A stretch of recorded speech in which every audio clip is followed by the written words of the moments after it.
Welcome back guys. We hope that you are maintaining a good health. आप लोग स्वस्थ हैं, आप लोग खुश हैं, राइट? दुखी हैं क्या? अगर है तो कमेंट सेक्शन में या फिर हमारे इंस्टाग्राम हैंडल में भी आप बोल सकते हैं, and we will try to give you a solution for that. Now moving ahead with our today's video. First, let's have a look on the topics that we are going to cover in this video. First is functions of an operating system. Next, we will look into types of operating system, features of single user operating system, booting and types of booting. आइए देखते हैं functions of an operating system. First, it interprets the commands and instructions to perform specified task. Here we get the word interprets. Interprets means अनुवाद करना। Commands and instructions कौन दे रहे हैं? ये commands and instructions कोई और नहीं, हम और आप जैसे यूज़र्स दे रहे हैं कंप्यूटर को, और वो ऑपरेटिंग सिस्टम है जो उसको परफॉर्म करते हैं in order to give the complete the specified task. आपने बोला 2+2 करके दो, तो वो 2+2 को एग्जीक्यूट करके आपको 4 दिखाते हैं रिजल्ट, राइट? सो एक एग्जांपल लेते हैं। जैसे कि आप एक रेस्टोरेंट में जाते हैं, ठीक है? वहाँ पर जाने के बाद आपको फूड सर्वर आता है, बोलता है ये मेन्यू है भैया, आप बोलिए आपको क्या खाना है, ठीक है? तो आप देखते हैं, आपको जो जो पसंद आता है, से फॉर एग्जांपल छोले भटूरे, आपको रोटी सब्जी, आपको बिरयानी, ये तीनों चीज़ खाना है। ये तीनों चीज़ आपने ऑर्डर कर दिया। अब क्या हुआ, फूड सर्वर ने ये तीनों चीज़ को ले जाकर रेस्टोरेंट मैनेजर को दे दिया कि हाँ, टेबल नंबर 5 में ये ऑर्डर है, ठीक है?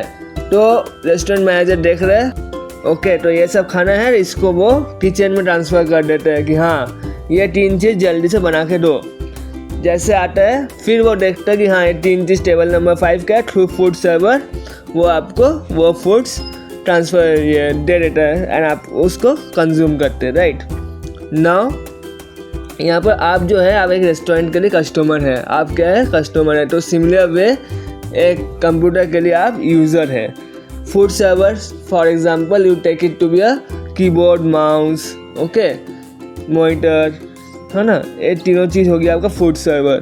अब रेस्टोरेंट मैनेजर क्या है? रेस्टोरेंट मैनेजर आपका ऑपरेटिंग सिस्टम है, एंड किचन को हम लोग मान लेते हैं हार्डवेयर एंड सॉफ्टवेयर। सो क्या हो रहा है कि रेस्टोरेंट मैनेजर जो है, being an operating system, he is ensuring that the right product is being prepared through the kitchen and is being delivered to you through food server. That is, you are the user and you are getting the right results. Okay? तो ये अगर restaurant manager ना समझे, है ना, तो क्या होगा? आपको instead of chole bhature, instead of biryani, आपको प्लेन राइस आ जाएगा, है ना? Instead of chole bhature normal कोई दूसरा चीज़ ला के दे देगा। तो क्या होगा? ये पूरा काम इधर उधर हो जाएगा। तो इसको इंटरप्रेट करना, इसको समझना किसका काम है? रेस्टोरेंट मैनेजर का काम है। सेम वे ऑपरेटिंग सिस्टम एक कंप्यूटर में क्या करता है? वो आपका इंस्ट्रक्शंस को, आपको कमांड्स को समझता है। I hope it's clear. Moving on to the next functions. Coordinates and assigns the compilers, assemblers, utility programs and other softwares to the various users of the computer system. So यहाँ पर हमने एक word देखा, coordinates. अब ये coordinates क्या है? You should know that coordinate means to organize or arrange two or more things or people in order to get a specific result. Okay? Hindi में हम लोग इसको कहते हैं तालमेल रखना, ठीक है? अब मान लीजिए आपके घर में कोई कंस्ट्रक्शन का काम चल रहा है, तो वहाँ पर जो मिस्त्री है वो कोऑर्डिनेट करता है, वो तालमेल बनाए रखता है विद रेजा एंड कुली, ठीक है? तो अगर वो कोऑर्डिनेट नहीं करेगा कि हाँ, यहाँ से ईटा लेके आओ, वहाँ से बालू लेके आओ, हाँ, यहाँ से गिट्टी लेके आओ, तो वो काम कैसे करेगा, ठीक है? तो कोऑर्डिनेट नहीं होने से आपका काम में दिक्कत आएंगी। तो कोऑर्डिनेट यानी तालमेल बनाए रखना, and assigns the compiler, assemblers, utility programs. Okay? तो compiler, assembler and utility programs. तो compilers क्या है, assembler क्या है, utility programs क्या है? आप जरूर ये सोच रहे होंगे। आइए थोड़ा सा इसमें देख लेते हैं कि compilers क्या है। Compilers translates high level programming language like Java, Python, C++ into low level assembly language. Next, assemblers. assemblers क्या है? ये असेंबलर्स क्या करते हैं, ट्रांसलेट करते हैं assembly language into machine code. Next आ गया आपका यूटिलिटी प्रोग्राम्स। अब ये प्रोग्राम्स क्या है, प्रोग्राम्स हमने पिछले क्लास में, पिछला जो हम लोग ये वीडियो है उसमें हमने डिस्कस किया था कि सेट ऑफ कोड और instruction to perform a specific task, ठीक है। Now over here program means कोई भी स्पेसिफिक काम को कंप्लीट करने का प्रोग्राम कह रहे हैं, ठीक है। अब यूटिलिटी वर्ड का क्या मतलब है, ये यहाँ पर है कि डिफरेंट आपका, मान लीजिए आप डिफरेंट आपका डिज़ायर्स है, आपको भूख लगी है, ठीक है। तो आपको भूख लगी है तो आप रोटी खाओगे तभी ना आपको भूख मिटेगी, ठीक है। तो ये रोटी क्या कर रही है, आपका जो भूख है, आपका जो डिज़ायर है, आपका जो नीड है उसको फुलफ़िल कर रहा है, उसको कंप्लीट कर रहा है, ठीक है। तो सेम वे यूटिलिटी प्रोग्राम्स क्या करता है, आपका जो डिज़ायर है, आपका जो टास्क है, आपका जो काम है उसको फुलफ़िल करते हैं, उसको कंप्लीट करते हैं, right. I hope it is clear. Utility programmes का मतलब समझ में आ गया। अब देखते हैं क्या है। Performs various task that helps in software development, system administration and general computer use. ये एक एक करके एग्जांपल लेते ताकि आपको और भी क्लियर हो जाए। कंपाइलर्स का अगर बात किया जाए तो एक जावा कंपाइलर आप लोग फ्यूचर में, मतलब 8 में या फिर 9 में आप लोगों का सिलेबस में जावा है, राइट। सो एक जावा कंपाइलर क्या करता है, एक जावा का जो कोड है उसको सिंपल इंस्ट्रक्शंस में ट्रांसलेट कर देता है, कन्वर्ट कर देता है, so that computer can understand it. अगला है असेंबलर्स। अब असेंबलर्स क्या करते हैं, it converts symbolic instructions like add or load into binary codes that the CPU can execute। अब आपने 2+2 बोला है तो ये 2+2 करने का मतलब वो समझेगा कैसे, तो उसका जो चीज़ है वो उसका सिंबॉलिक वर्जन्स को, सिंबॉलिक इंस्ट्रक्शंस जो असेंबली लैंग्वेज आपको कंपाइलर चेंज करके दे रहे हैं उसको वो फिर से बाइनरी कोड में चेंज करता है, जो कि CPU अंडरस्टैंड करता है, जो कि CPU को समझ में आता है, ठीक है। तो ये बाइनरी कोड क्या है, ये बाइनरी कोड कुछ और नहीं 0 and 1 है, ओके। अब आप जब कीबोर्ड में A प्रेस करते हो तो ये आपका A जो है, ए सिर्फ A नहीं है, कंप्यूटर को A समझ में नहीं आता ये A है बोल के, ठीक है, अल्फ़ाबेट A है, right. So CPU understand only binary code that is 0 and 1। अब A का भी एक ASCII कोड होता है, ठीक है। तो ये चीज़ आप लोग फ्यूचर में जब स्टैंडर्ड 10 का लेवल में आप लोग जाओगे तो आप लोग देखोगे कि ASCII कोड क्या है, हर एक A to Z 0 to 9, okay. आप लोग हर एक चीज़ का आपका ASCII कोड होता है, हर स्पेशल कैरेक्टर्स का ASCII कोड्स होता है जो कंप्यूटर अंडरस्टैंड करता है, राइट। नेक्स्ट है आपका यूटिलिटी प्रोग्राम्स। तो यूटिलिटी प्रोग्राम्स जैसे मैंने आपको समझाया कि डिफरेंट आपका डिज़ायर से टास्क को कंप्लीट करते हैं। तो एग्जांपल के तौर पर लेते हैं text editors.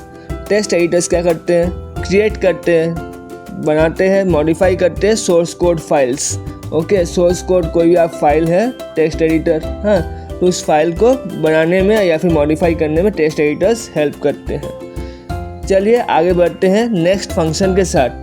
It keeps different programs and data in such a manner that they do not interfere each other and to protect itself from being destroyed by users। ये बहुत ही इम्पॉर्टेंट फंक्शन है एक operating system का देखा जाए तो, ठीक है। इसमें डिफरेंट टेक्निक्स यूज़ होते हैं like memory management, process isolation, file system protection, security features, but इसके इन डेप्थ जाने की ज़रूरत नहीं है for the sake of syllabus, okay. But फिर भी हम इसको अब एग्जांपल से समझाएंगे ताकि आपको बहुत ही क्लियरली समझ में आए कि ये डिफरेंट टेक्निक्स क्या क्या है। मेमोरी मैनेजमेंट, ठीक है, तो आप मोबाइल यूज़ करते हो, राइट।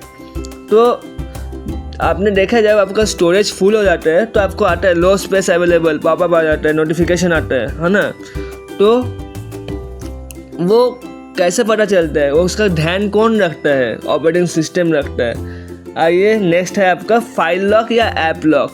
तो फाइल सिस्टम जो आप मान लीजिए आप डे टू डे लाइफ में आप व्हाट्सएप यूज़ कर रहे हो, अब आप नहीं चाहते हो कि आपका दोस्त या आपका घर में मम्मी पापा ना देखे कि आप किससे बात कर रहे हो, छुप छुप के बात करते होंगे, है ना, बताओ करते हो ना। तो आप उसमें क्या करते हो, ऐप लॉक डाल देते हो, ठीक है। कि हाँ व्हाट्सएप को मैंने लॉक करके रख दिया, ठीक है। सेम वे आपका ये क्या हो गया, file lock, right. Same way security features जो है, अब ऑपरेटिंग सिस्टम खुद का बचाव भी तो करता है, ठीक है। कैसे करता है, कोई भी कंप्यूटर को जब आप खोलते हैं तो आपको यूज़र एंड पासवर्ड डालना पड़ता है, ठीक है।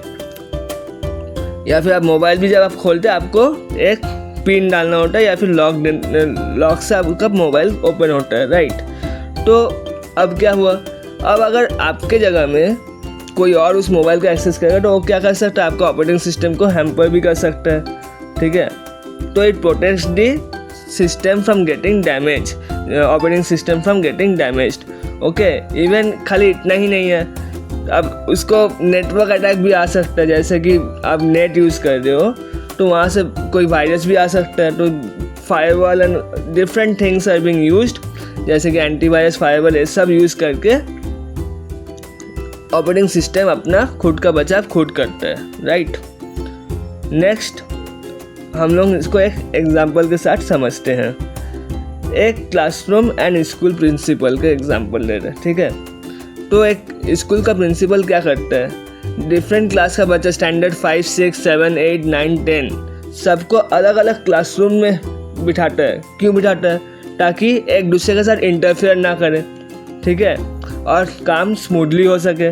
अब प्लस ये भी इंश्योर करता है कि बच्चा लोग स्कूल का जो प्रॉपर्टी है उसको डैमेज ना करे, राइट। तो स्कूल का principal being an operating system ensures that the different classes, different class का जो बच्चा लोग हैं, यानी कि different programs and data do not interfere with each other. I hope this is clear. Coming on to the next function, it loads the programs in the memory so that the user will be able to interact with the contents as many time as required. अब ये operating system क्या करता है, programme को अपने memory में load कर लेता है सो दैट वो यूज़र्स को जितना मन हो वो उतना बार उस प्रोग्राम के साथ इंटरेक्ट कर सके as many time as required, okay. So इसका एग्जांपल लेते हैं, आप जाते हो पार्टी में, राइट। तो पार्टी में एक डीजे होता है जो गाना बजाते हैं, राइट। तो वो क्या करते हैं, डिफरेंट सॉन्ग्स को अपना म्यूज़िक प्लेयर में लोड करके रखते हैं, और जब जब आप जो भी गाना का फरमाइश डालते हो उसको वो प्ले करता है, तभी का तभी प्ले कर देता है, ठीक है। इसका तो एक अच्छा सा एग्जांपल के साथ याद आ गया, एक गाना है ना, डीजे वाले बाबू मेरे गाना तू बजा, राइट। तो इससे आप इसको याद रख सकते हो। ये क्या कर रहे हैं, ये डिफरेंट सॉन्ग्स जो है ये प्रोग्राम्स हैं, इसको आप प्रोग्राम्स मान लीजिए। म्यूज़िक प्लेयर आपका मेमोरी हो गया, और जो भी आदमी पार्टी में जा रहा है इसको आप यूज़र्स मान लीजिए, राइट। अब आप जो पार्टी में गए, आप जितना बार कोई भी गाना, आप मान लीजिए आप डीजे वाले को बोला, डीजे वाले बाबू मेरा गाना तू बजा, ठीक है, ये वाला गाना को तुम फिर से बजाओ, ठीक है। तो क्या होता है कि उसको फिर से वही गाना को म्यूज़िक प्लेयर से जाके प्ले कर देता है जो उसका मेमोरी में है ऑलरेडी, ठीक है। तो मेमोरी में क्या है, डिफरेंट सॉन्ग्स है, ठीक है, तो उसमें भी वो गाना है। हाँ, एक और बात, आप ज़रूर बताओ कि आपको कौन सा गाना पसंद है कमेंट सेक्शन में, ठीक है। चलिए चलते हैं नेक्स्ट फंक्शन में। It maintains the internal time clock, यानी स्कूल बेल सिस्टम का एक एग्जांपल ले लेते हैं।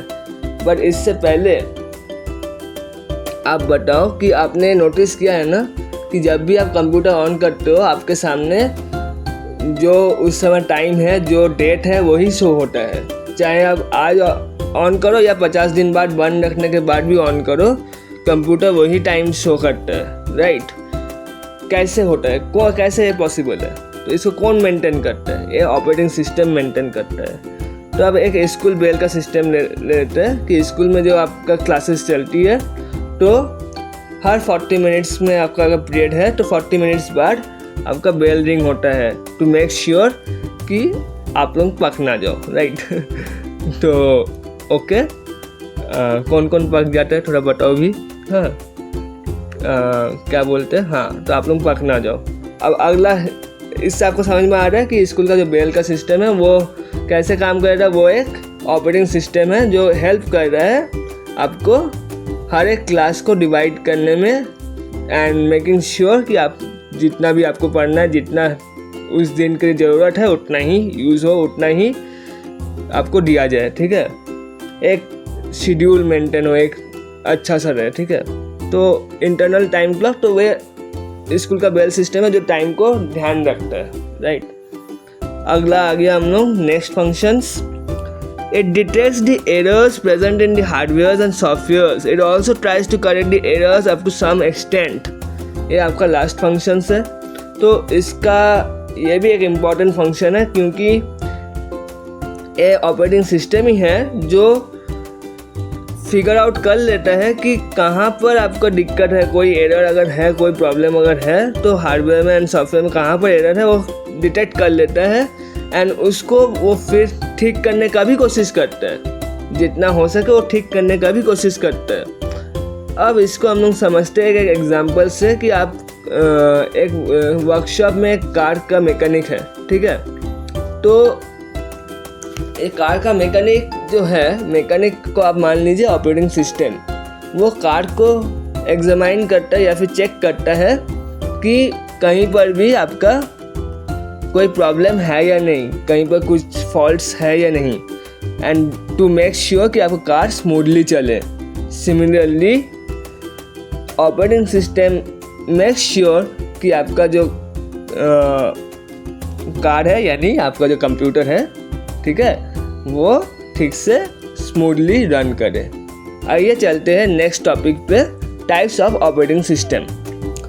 टाइप्स ऑफ ऑपरेटिंग सिस्टम में 2 टाइप्स है, single user operating system and multi user operating system. Again multi user operating system is divided in 2 parts, multi processing and multi programming. आइए एक एक करके बात करते हैं। सिंगल यूज़र ऑपरेटिंग सिस्टम क्या है? As the name suggests, a single user operating system is designed to be used by one person at a time. This means only one user can work on the computer at a given moment. Example, आपका personal computer, कोई भी desktop या आपका जो laptop है वो single user है, सिर्फ आप ही तो काम कर सकते हो। तो आप अभी बोलोगे अरे मेरा कंप्यूटर में हम जब यूज़ करते हैं यहाँ पर हमको मल्टीपल अकाउंट्स का ऑप्शंस है कि एडमिन तो है ही, साथ में हम बहुत सारे अकाउंट्स बना के रख सकते हैं, एक मेरा भाई के लिए, एक मम्मी के लिए, डिफरेंट अकाउंट्स है। सही बात है, तो ये मल्टी यूज़र क्यों नहीं है? एक बात बोलिए कि आप जब कोई भी अकाउंट में काम कर रहे हो, क्या आपका भाई दूसरा अकाउंट खोल के काम कर सकता है? नहीं, राइट। तो सेम वे एक ही पर्सन, भले अकाउंट्स डिफरेंट ओपन किया जा सकता है, बट एक कंप्यूटर में एट अ टाइम एक ही पर्सन यूज़ कर रहे हैं, right. Only one account is active for a specific or for a certain, means not specific or certain, for a any given moment of time. Okay, कोई भी एक time period में एक ही आदमी एक कंप्यूटर को यूज़ करता है। Going to multi user allows multiple users to use the computer's resources simultaneously. This type of system is often used in environments where many people need to access the computer or the server at the same time. ठीक है, तो ये multi user operating system जो है वो allow करता है multiple users, एक से ज़्यादा यूज़र्स को अलाउ करते हैं कंप्यूटर के रिसोर्सेज को सिमल्टेनियसली यूज़ करने के लिए। और ये नॉर्मली देखा जाता है जहाँ पर आपको बहुत लोग होते हैं जिसको एक साथ कंप्यूटर यूज़ करने की ज़रूरत होता है। तो इसका एक एग्जांपल ले लेते हैं, स्कूल का कंप्यूटर लैब। अभी भी बहुत सारे स्कूल्स हैं जो जहाँ पर एक ही CPU होते हैं, एक ही कंप्यूटर होते हैं एंड डिफरेंट आप देखेंगे डिफरेंट आपका बहुत सारा मॉनिटर्स वहाँ पर रहते हैं, बट CPU एक ही रहता है, ठीक है। या फिर आप एग्जांपल ले लीजिए गूगल ड्राइव का। गूगल ड्राइव में आपने कोई फ़ोटो अपलोड किया, ठीक है, तो वो फ़ोटो आपने मोबाइल से अपलोड किया। अब वही सेम फ़ोटो आप अपना पर्सनल कंप्यूटर, डेस्कटॉप या लैपटॉप में भी सेम अकाउंट को खोल के आप देख सकते हैं, डाउनलोड कर सकते हैं या फिर कोई भी एडिट एंड चेंजेस कर सकते हैं। ये कैसे पॉसिबल है? मल्टी यूज़र ऑपरेटिंग सिस्टम है जो इसको करने में हेल्प कर रहा है, राइट। अच्छा, एक बात आप लोग ज़रूर बताएं कि आप लोगों का स्कूल में अभी भी इस टाइप का कंप्यूटर सिस्टम है या नहीं, क्योंकि बहुत से कंप्यूटर लैब है जहाँ पर आपका सिंगल, जैसा हम घर में यूज़ करते हैं वैसा ही है, डायरेक्ट कंप्यूटर लैब में एक एक पीसी रखा हुआ रहता है। And whereas many schools still use the server type computers where एक ही कंप्यूटर होता है and different monitors and keyboards लगाए रहते हैं। हाँ, तो उसमें आप लोग जाके यूज़ करते हो। तो आपका स्कूल में कैसा है ज़रूर बताएं, ठीक है। आते अगला हम लोग मल्टी यूज़र का पहला पार्ट में, जो है multi processing operating system. It involves using 2 or more processors CPUs in a computer to perform the task simultaneously. Each processor works on different tasks at the same time, which make the system more efficient and faster. Example के तौर पर हम लोग ले लेते हैं gaming console, जैसे कि प्ले स्टेशन। तो वहाँ पर कई सारे प्रोसेसर्स यूज़ होते हैं। अब एक प्रोसेसर हो सकता है आपका हैंडल कर रहा हो ग्राफिक्स पार्ट को, गेम का जो ग्राफिक्स है, ठीक है, जो आपको दिखाई दे रहा है। एंड और एक प्रोसेसर हो सकता है आपका हैंडल कर रहा हो गेम का लॉजिक या फिर जो भी फिजिक्स, जो भी मूवमेंट्स हो रहा है उसको हैंडल कर रहा हो, ठीक है। जो रिजल्ट क्या कर रहा है, एट लास्ट आपके पास रिजल्ट क्या आ रहा है, स्मूथ आप गेम खेल पा रहे हो, आपका ग्राफिक्स भी एकदम झकाझक है, बेटर ग्राफिक्स है, ठीक है। तो एक कैसे पॉसिबल है, मल्टीपल आपका प्रोसेसर्स काम कर रहे हैं, है ना। तो आगे चलते हैं मल्टी प्रोग्रामिंग ऑपरेटिंग सिस्टम में। अब ये मल्टी प्रोग्रामिंग ऑपरेटिंग सिस्टम क्या करता है, it allows multiple programs to run at the same time by managing the use of computer resources. The operating system switches between the programs quickly, giving the illusion that they are simultaneously working, even though only one program runs at any single moment on a single processor. एक processor में एक ही programme काम करता है, but इतना quickly काम करता है, इतना क्विकली इसको मैनेज करता है कि आपको ऐसा लगेगा कि हाँ साइमल्टेनियसली काम कर रहा है। इसका एग्जांपल, जैसे कि आप फ़ोन में गाना सुन रहे हो, ठीक है, गाना सुनते सुनते आप इंटरनेट में, क्रोम में कहीं पर आप ब्राउजिंग भी कर रहे हो, कुछ सर्च भी कर रहे हो पढ़ाई का चीज़, राइट। और उसके साथ साथ आपका व्हाट्सएप का मैसेज भी आ रहा है, ठीक है। तो इतना सारा जो काम हो रहा है एक साथ, ठीक है, तो एक कैसे पॉसिबल है, ये मल्टी प्रोग्रामिंग ऑपरेटिंग सिस्टम के हेल्प से पॉसिबल है। अब ऐसा एक एग्जांपल बताओ जहाँ पे मल्टी प्रोग्रामिंग और मल्टी प्रोसेसिंग यूज़ होता हो। क्या ऐसा एग्जांपल पॉसिबल है, क्या ऐसा है रियल लाइफ में? हाँ है। जैसे आपको समझाने के लिए हम यूज़ करते हैं फेसबुक का एग्जांपल। आप लोग फेसबुक, इंस्टाग्राम, कोई भी सोशल मीडिया प्लेटफॉर्म जो आप लोग यूज़ कर रहे हैं, वहाँ पर क्या होता है, फेसबुक में मान लीजिए आपके पास एक पोस्ट आपको दिखा, आपने लाइक किया, आपने कमेंट किया। अब सिर्फ आप ही तो यूज़ नहीं कर रहे हो, पूरे वर्ल्ड में इतने सारे यूज़र्स हैं, millions of users are there, right.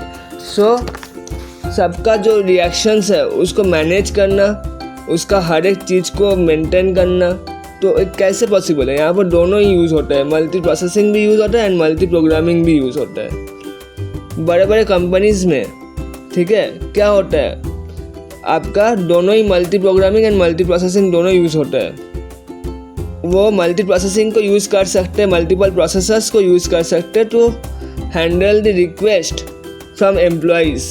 इतना सारा एम्प्लॉयज़ है, बड़ा कंपनी है, तो इतने एम्प्लॉयज़ होते हैं, ठीक है।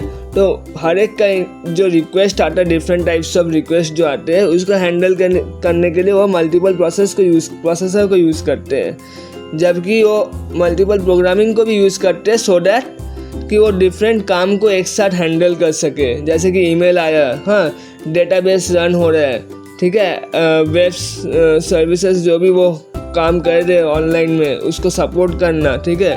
तो ये सब कुछ कैसे पॉसिबल है? Multi processing plus multi programming दोनों मिला के जब काम करता है, तब वो बड़ा बड़ा जो सर्वर्स यूज़ होते हैं, पावरफुल सर्वर्स यूज़ होते हैं बड़े बड़े कंपनी में, तो वहाँ पर आपका ये काम होता है। नॉट बड़ा बड़ा server, it is in large companies powerful servers are being used, okay. Now we are going ahead with the features of single user operating system. Here we will be talking about MS-DOS. Now what is MS-DOS? Microsoft Disk Operating System. Okay.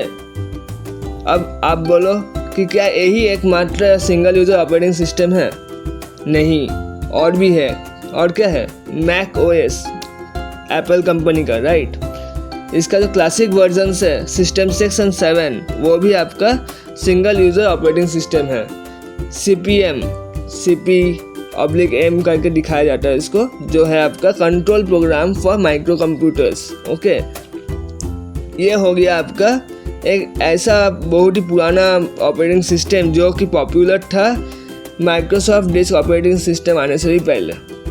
Okay, मतलब Microsoft disk operating system आने से पहले ये CP/M ही था जो बहुत popular हुआ करता था, और ये भी आपका सिंगल यूज़र ऑपरेटिंग सिस्टम है। तो आइए देखते हैं कि सिंगल यूज़र ऑपरेटिंग सिस्टम का क्या क्या फीचर्स है। फर्स्ट, सिंगल यूज़र क्या है कि ये पोर्टेबल ऑपरेटिंग सिस्टम है। आप इजीली एक कंप्यूटर से दूसरा कंप्यूटर में इसको ट्रांसफ़र कर सकते हो। सेकेंड, ये आप डिफरेंट डिवाइसेस में स्टोर कर सकते हो, चाहे वो पेन ड्राइव हो, चाहे वो आपका फ्लॉपी डिस्क हो जो पहले यूज़ हो रहा था, हाँ, या फिर हार्ड डिस्क हो, कुछ भी हो, उसमें आप उसको स्टोर कर सकते हो। ठीक है। Next, it is single user OS, मतलब MS-DOS का बात हो रही है। It is a one user can interact with the computer and it's resources, ये आपको पता है। ठीक है, सिंगल यूज़र का मतलब। आगे चलते हैं। Works in other environment as well, that is for example Windows. Okay, तो ये MS-DOS जो है माइक्रोसॉफ्ट डिस्क ऑपरेटिंग सिस्टम, ये आपका दूसरा ऑपरेटिंग सिस्टम के अंडर भी काम करता है, जैसे कि विंडोज़ भी क्या है, एक ऑपरेटिंग सिस्टम ही है।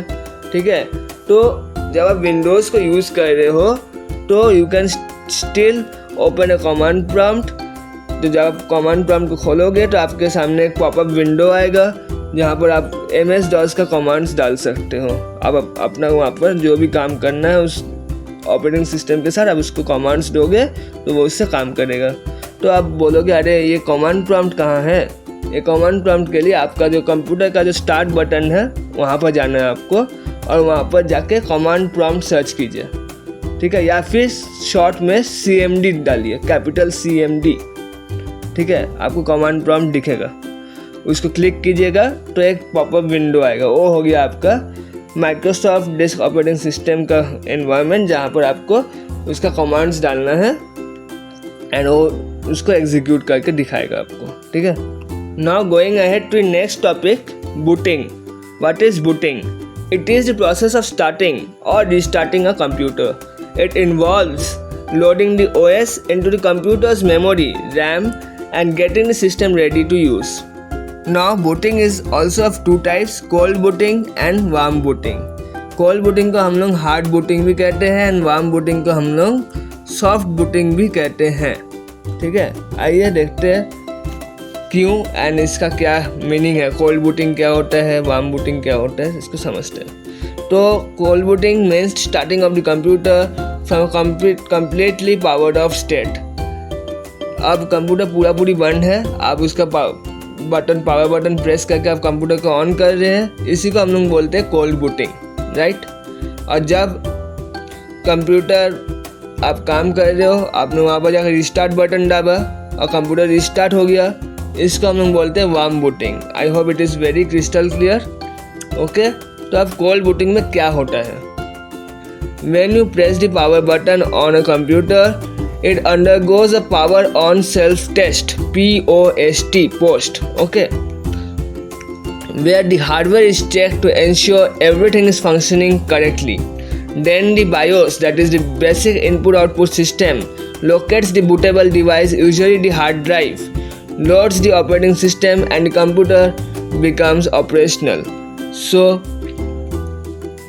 व्हाट हैपन्स कि आपने जब पावर बटन दाब दिया, आप तो देख रहे अरे हाँ कंप्यूटर तो ऑन हो गया, बट नहीं, इतना ही नहीं है, इतना तक लिमिटेड नहीं है। अभी आपको इसके बारे में जानना है कि पावर बटन दाबने से आपका पावर ऑन सेल्फ टेस्ट जो होता है वो चलता है। उसके बाद basic input output system locate करता है बूटेबल डिवाइस जो कि यूजुअली हार्ड ड्राइव होता है, और फिर उसमें वो ऑपरेटिंग सिस्टम को लोड करता है, और उसके बाद जाके आपका कंप्यूटर शुरू होता है, कंप्यूटर स्टार्ट होता है, आपको सामने में विंडोज़ एंड ऑल का स्क्रीन आता है, राइट।